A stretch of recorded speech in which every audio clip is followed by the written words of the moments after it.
So నేను అన్నట్టుగా ఒక ఈ-కామర్స్ బ్రాండ్ని నేను లాంచ్ చేశాను అన్నాను కదా. సో ఇది బేసికల్గా 2024 సమ్మర్లో లాంచ్ చేసామండి.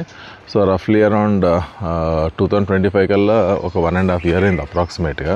దాని నెంబర్స్ దాంట్లో ఏం చేసాం డిఫరెంట్గా అనేది నేను చెప్తాను.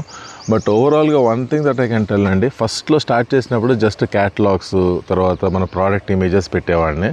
దెన్ స్లోగా ఆ ప్రోడక్ట్ ఇమేజెస్ కొంచెం వాటిని తగ్గించుకొని నేను ఎక్కువ మాట్లాడటం చేశాను. అంటే లైక్ ఫర్ ఎగ్జాంపుల్ ప్రోడక్ట్ గురించి ఎక్స్ప్లెయిన్ చేయటం, ఆర్ లేకపోతే ప్రోడక్ట్ ఫంక్షనాలిటీ గురించి చెప్పటం, ఇలాంటివి చేసామన్నమాట.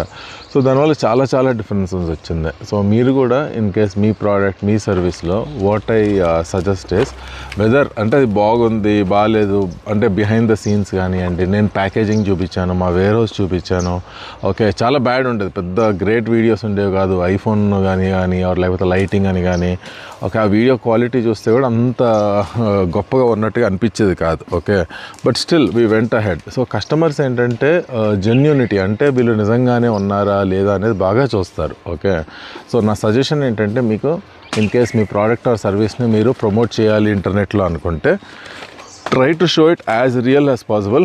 People will respect it, people will trust you, credibility కూడా అలాగే పెరుగుద్ది. And I'll give you more insights into the whatever నా ఎక్స్పీరియన్స్ ఉందో నేను ఇంకా ఇన్సైట్స్ ఇస్తూ ఉంటాను మీకు.